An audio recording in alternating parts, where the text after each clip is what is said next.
Next topic हम लोगों को देखना है यहाँ पर mass defect and binding energy. ठीक है, ये भी काफी इंपॉर्टेंट है, क्वेश्चंस पूछे जाते हैं।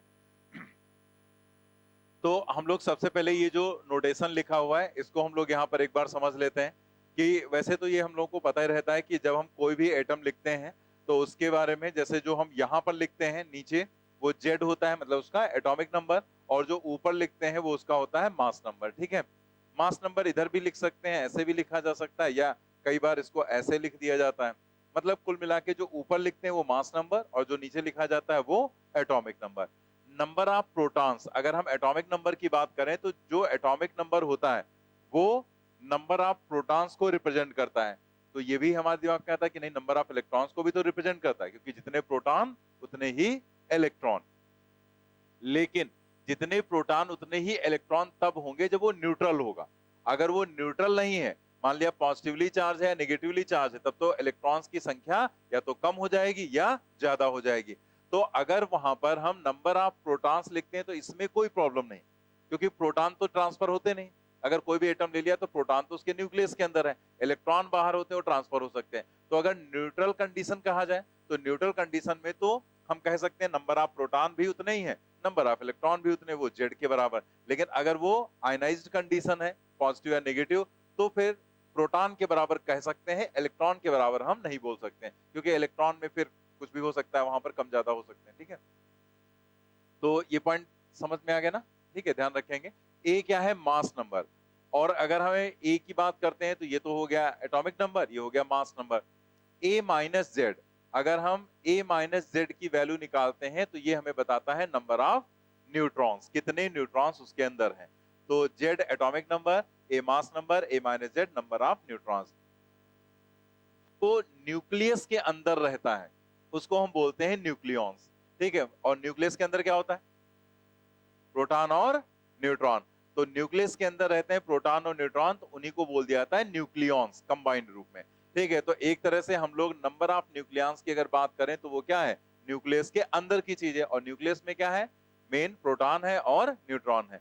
तो total number of protons plus total number of neutrons, तो जितनी टोटल नंबर ऑफ प्रोटॉन्स और न्यूट्रॉन्स की संख्या है उसी को हम लोग क्या कह देंगे, नंबर ऑफ न्यूक्लियॉन्स बोलते हैं। तो नंबर ऑफ न्यूक्लियॉन्स एक्चुअल में क्या है, एक्चुअल में वो मास नंबर के बराबर ही है। क्योंकि अगर आप नंबर ऑफ प्रोटॉन्स की बात करें तो वो क्या है, जेड, और नंबर ऑफ न्यूट्रॉन्स की बात करें तो वो क्या है, ए माइनस जेड। तो दोनों ये कैंसिल हो गए, तो यहां पर क्या बचा, ए ही तो बचा। मतलब नंबर ऑफ न्यूक्लियॉन्स अगर देखें तो number of proton plus number of neutron, जब ऐड करेंगे तो जेड हट जाएगा, तो क्या बचेगा, ए। और ए क्या है, मास नंबर। इसका मतलब जो नंबर ऑफ न्यूक्लियॉन्स है वो कुछ और नहीं बल्कि मास नंबर ही है। ठीक है, ए। तो किसी का जितना मास नंबर होगा उसके उतने ही नंबर ऑफ न्यूक्लियॉन्स बोले जाएंगे। जैसे बताओ, हीलियम में कितने न्यूक्लियॉन्स होंगे, 4 होंगे ना। ठीक है, क्योंकि उसका मास नंबर क्या होता है, 4, 2He4। तो वहां पर 4 उसका मास नंबर है, तो 4 नंबर ऑफ न्यूक्लियॉन्स हो जाएंगे। जैसे हमने कह दिया यूरेनियम 235, कितने नंबर ऑफ न्यूक्लियॉन्स होंगे, 235। जो मास नंबर है वही नंबर ऑफ न्यूक्लियॉन्स है। ठीक है, अब हम लोग यहां पर देखते हैं मास डिफेक्ट, कि मास डिफेक्ट क्या है यहां पर, और उसके बाद फिर देखेंगे बाइंडिंग एनर्जी। ठीक है, तो हम लोग यहां पर जरा मास डिफेक्ट को पहले समझ लेते हैं।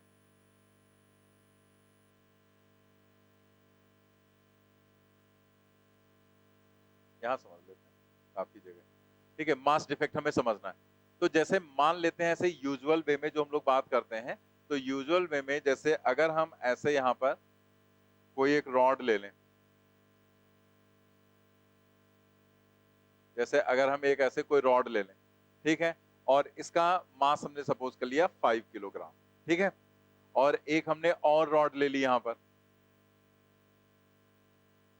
इस तरीके से ले लिया, इसका मास मान लिया यहां पर कुछ भी है, थोड़ा सा वाइट दिखा दिया, थोड़ा किसी दूसरे मेटेरियल का भी हो सकता है, हैवी हो सकता है, कुछ भी हमने मान लिया इसका मास है 7 किलोग्राम। ठीक है, तो ये हो गया 5 किलोग्राम का रॉड जो है, और ये वाला मास हो गया 7 किलोग्राम का।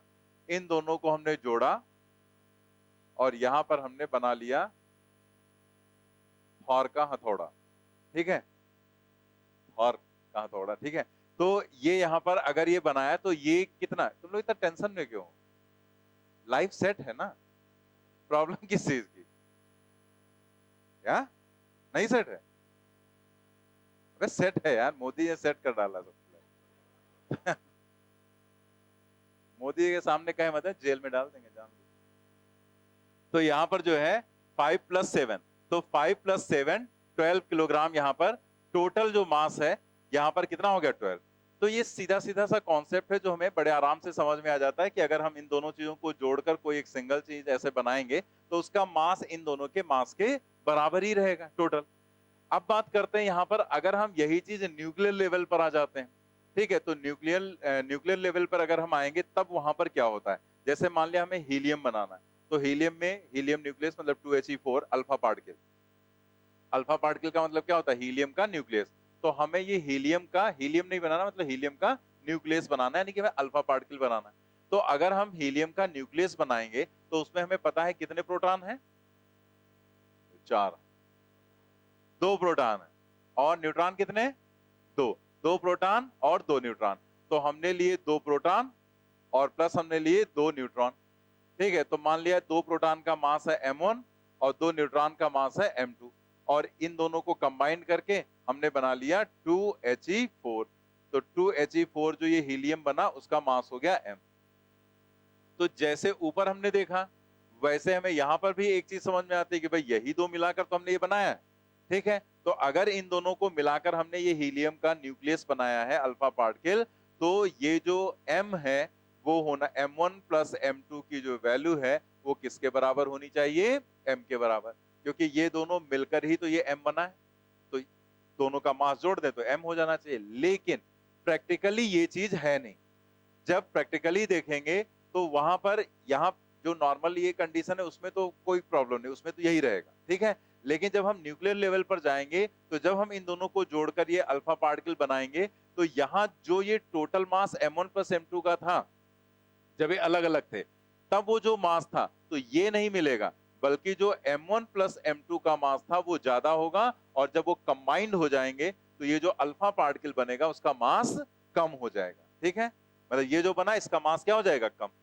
लेकिन ऐसा नहीं कि मास कम हो गया तो इसके अंदर ये न्यूट्रॉन और प्रोटॉन की संख्या बदल गई, संख्या वही रहेगी। अभी भी पूछा जाएगा कितने न्यूट्रॉन? 2। कितने प्रोटॉन? 2, ठीक है। लेकिन इसका मास 2 प्रोटॉन और 2 न्यूट्रॉन का जितना टोटल मास था उससे कम हो जाएगा।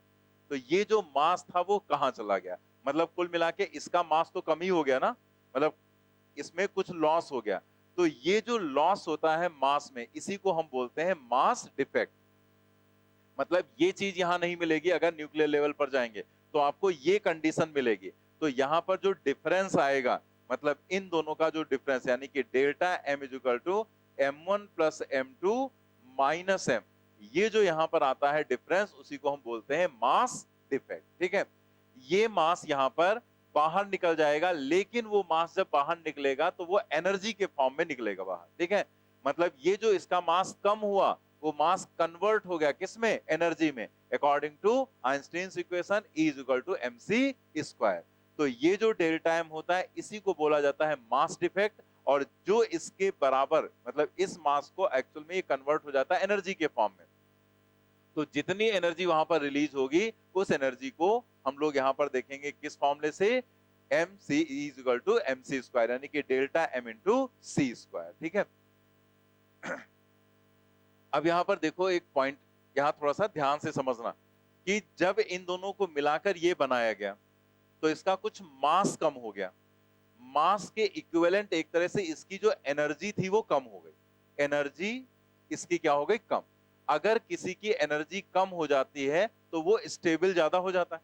हम लोग ये चीज जानते हैं कि एनर्जी अगर कम हो गई तो उसकी स्टेबिलिटी बढ़ जाती है। तो इसकी एनर्जी कम हो गई, इसकी स्टेबिलिटी ज्यादा हो गई। जो एनर्जी कम हुई है इसकी, वो कितनी कम हुई है? वो डेल्टा m के बराबर, यानी कि इसकी जो एनर्जी कम हुई वो कितना कम हुआ है? Delta m × c²। एक्चुअल में वो एनर्जी क्या, उसका मास कम हुआ, ठीक है। तो वो मास एनर्जी के फॉर्म में बाहर निकल गया। अब कंफ्यूजन क्या होता है? कंफ्यूजन हो जाता है, एक दूसरा टर्म यहां पर आएगा, बाइंडिंग एनर्जी। तो हम बाइंडिंग एनर्जी को एनर्जी समझने लगते हैं, तो हमको ये लगता है इसका मास तो चला गया, इसकी एनर्जी चली गई, तो इसकी तो एनर्जी कम हो गई।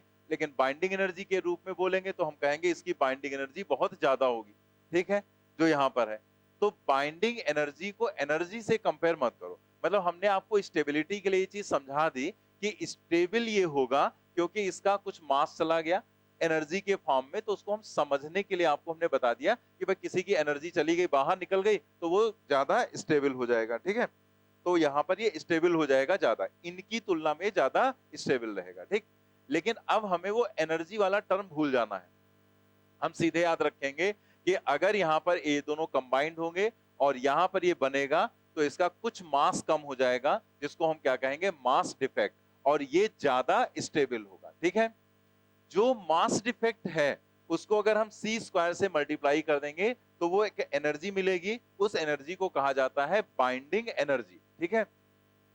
बाइंडिंग एनर्जी जो यहां पर है वो इसी को बोला जाएगा। तो अब आप सोचो, इसका जितना ज्यादा मास कम होगा बाइंडिंग एनर्जी उतनी ज्यादा होगी, यानी कि हम इसको नाम देते हैं जो एनर्जी रिलीज होती है उसी अमाउंट को ही हम लोग बोल देते हैं बाइंडिंग एनर्जी। तो एक्चुअल में क्या है, हम इसको ऐसे समझें कि इन दोनों को एक में बांधने के लिए जो हमें यहां पर करना पड़ा उसमें जो एनर्जी रिलीज हुई वो एनर्जी कहलाती है बाइंडिंग एनर्जी।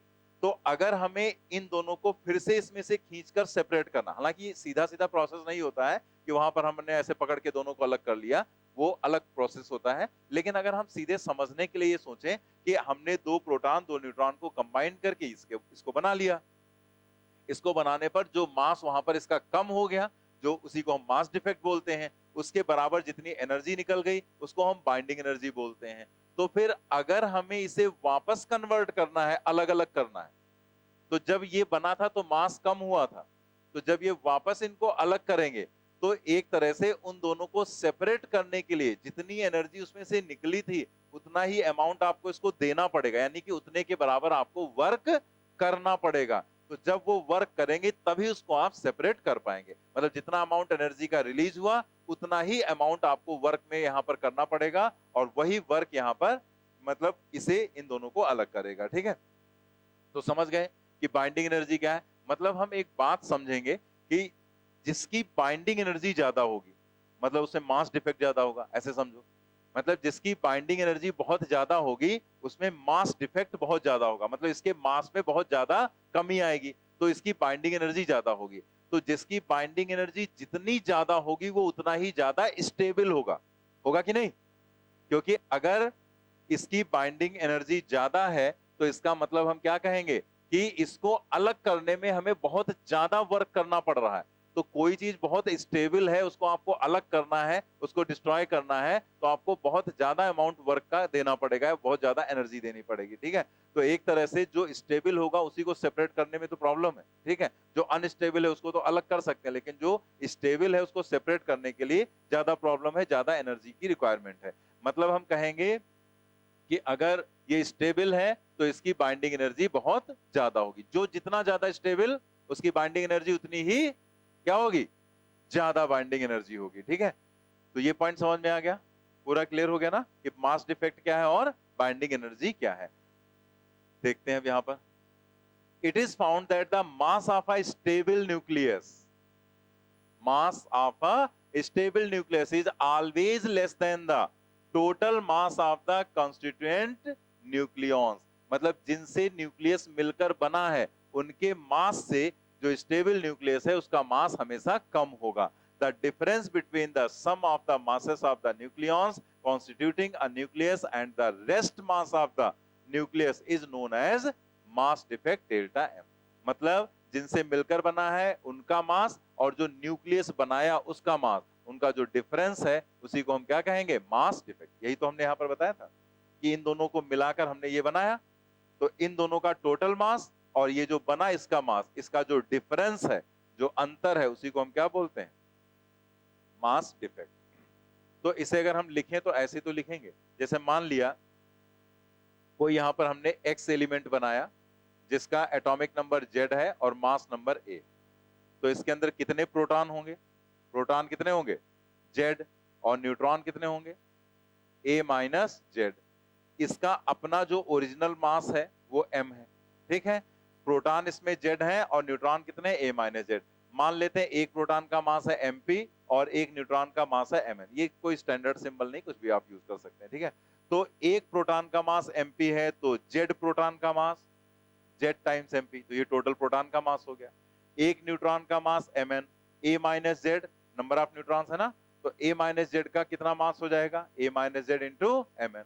और ये टोटल हो गया न्यूक्लियस का मास। इसमें से हमने इस न्यूक्लियस के मास को घटा दिया, इसी को हमने क्या बताया था अभी, मास डिफेक्ट। ठीक है।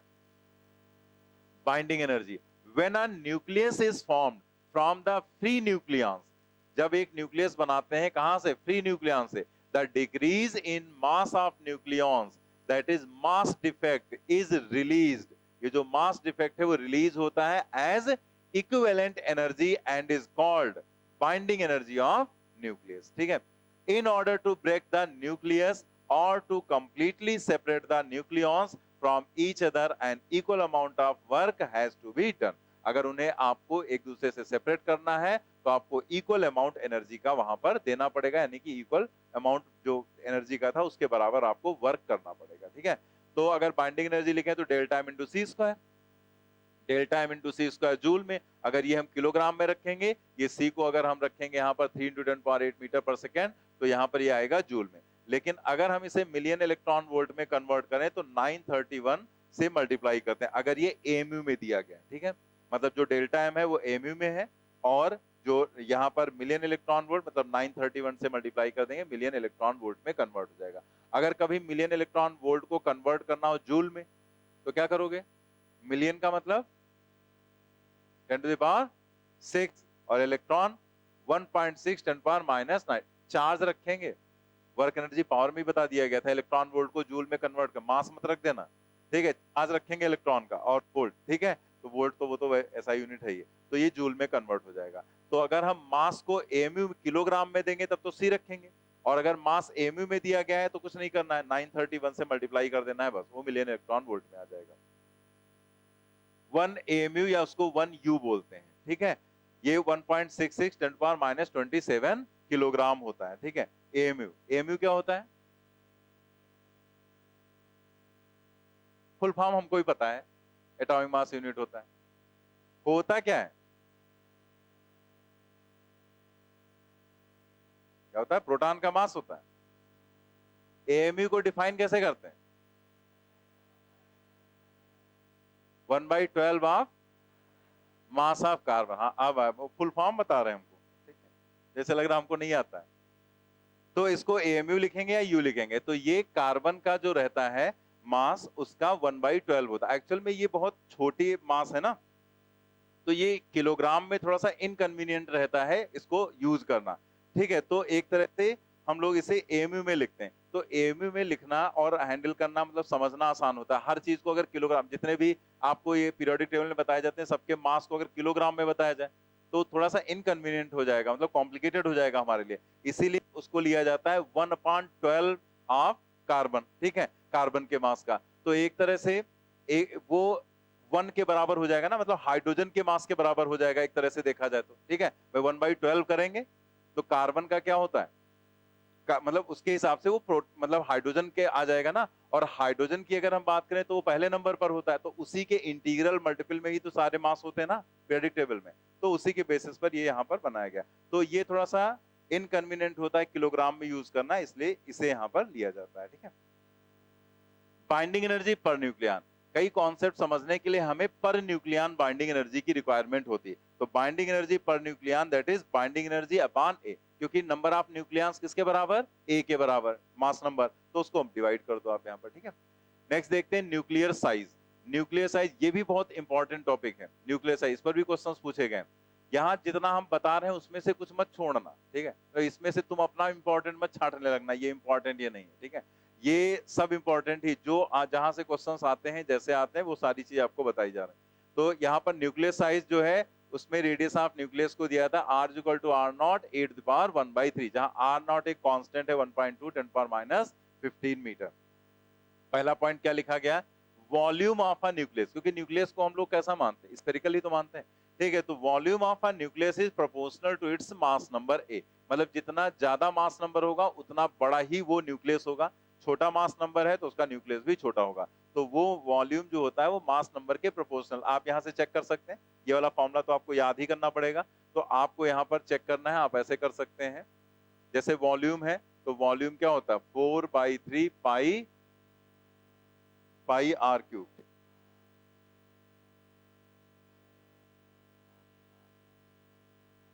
पाई आर क्यूब। तो आप यहाँ पर देख सकते हैं v जो है वो प्रोपोर्शनल टू किसके है, आर क्यूब के। तो v प्रोपोर्शनल टू आर की जगह रखेंगे R naught a to the power 1/3 to the power 3।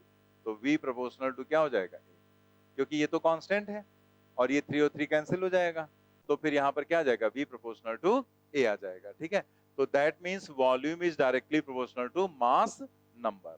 ठीक है, तो वही यहाँ लिख दिया गया है, volume of nucleus is proportional to its mass number. If m is the average mass of a nucleon, m is the average mass of a nucleon। तो अगर यहाँ पर एवरेज मास न्यूक्लियन का m है, मतलब एक न्यूक्लियन का, a nucleon, then density of nuclear matter is given as. तो न्यूक्लियर मैटर की जो डेंसिटी है उसको हम लोग कैसे यहाँ पर देंगे, तो ये फॉर्मूला इसके लिए होता है, लेकिन इसकी वैल्यू देखो, इसमें सारी चीजें फिक्स हैं, इसलिए इसकी वैल्यू भी कैलकुलेट करके बता दी गई 2.3 10 पावर 17। ठीक है, तो ये आपको याद रखना है। लेकिन अगर ये फॉर्मूला पूछा गया, बाई चांस ये फॉर्मूला भूल गए, तो ये इतना कॉम्प्लिकेटेड नहीं है, ये आप आराम से निकाल सकते हैं तुरंत। ठीक है, कैसे निकाल सकते हैं हम यहाँ पर आपको बता दे रहे हैं।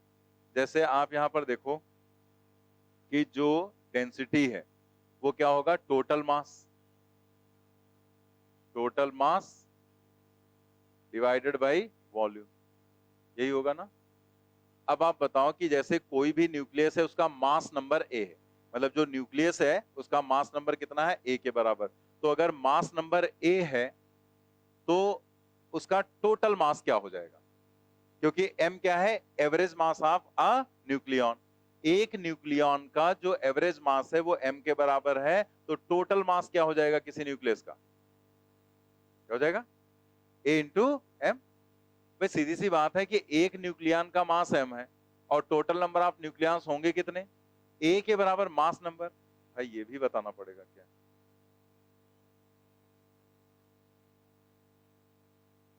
ऐसे लिख देते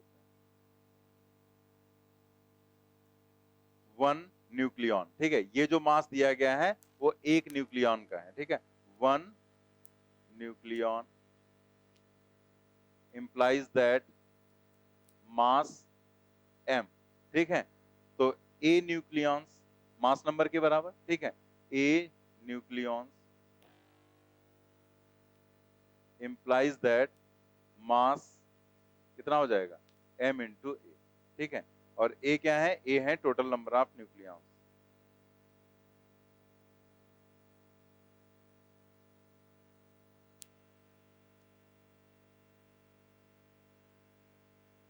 टोटल नंबर ऑफ न्यूक्लियंस है। ठीक है, अब तो क्लियर हो गया ना कि एक न्यूक्लियन का मास है m, तो a न्यूक्लियंस का मास m इंटू a। तो यहाँ पर टोटल मास हो गया m into a divided by volume 4/3 pi are cube. तो हम यहाँ पर रख सकते हैं m into a divided by 4/3 pi are cube, का मतलब r नॉट क्यूब और a हो जाएगा। r की वैल्यू रख दिया ना, r की वैल्यू क्या है, r naught a to the power 1/3। जब वैल्यू रखेंगे तो यहाँ पर क्या आ जाएगा, r नॉट क्यूब और a। तो ये जो a है वो हो जाएगा कैंसिल, ये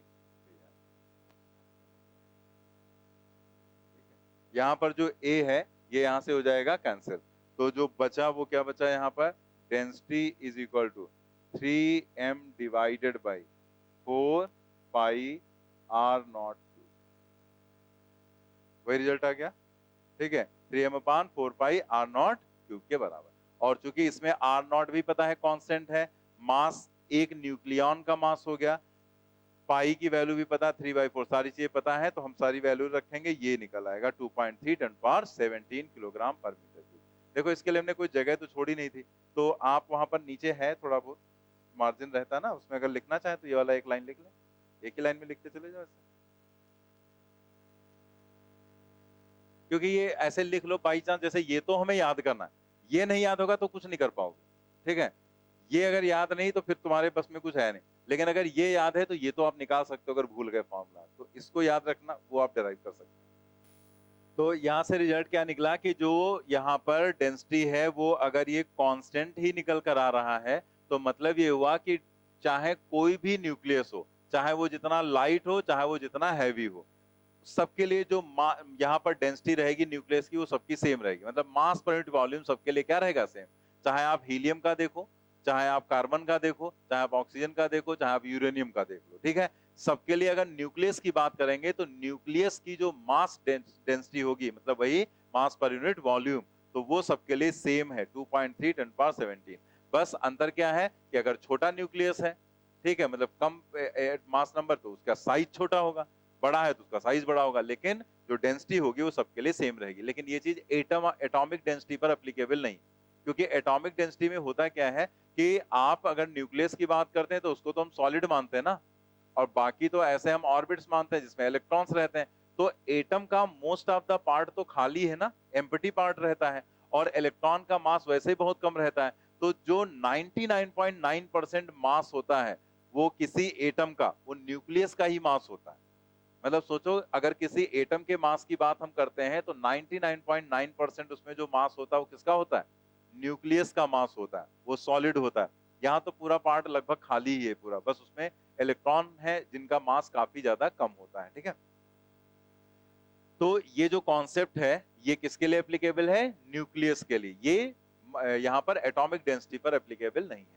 the size of nuclei are different, the heavier nuclei being bigger than the lighter ones, but density of nuclear matter is same for all nuclei. The mass density of the atom does not follow this rule. Mass density of atom does not follow this rule. Value of nuclear density is more greater than the atomic density. ठीक है, सीधी सी बात है, nuclear density बहुत ज्यादा होती है किससे? Atomic density से, ठीक है।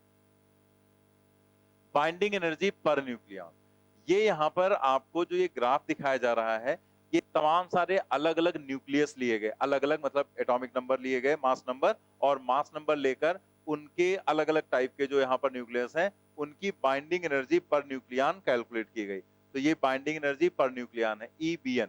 लेकिन हम लोग जैसे कहीं पर भी ये यहाँ पर बताया था ना मैंने, binding energy, binding energy per nucleon, तो इसको जैसे अभी हमें क्वेश्चन में लिखना पड़ेगा, तो क्वेश्चन में हम लोग कोई सिंबल नहीं बना रहे हैं, शॉर्ट में लिख लेंगे बाइंडिंग एनर्जी पर न्यूक्लियन, ठीक है। बस उसी चीज को शॉर्ट में लिख लिया करेंगे, अपने समझ तो जाएंगी।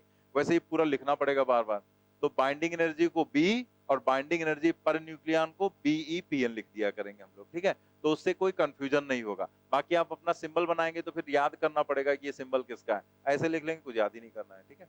तो आगे यहाँ पर देखते हैं, तो ये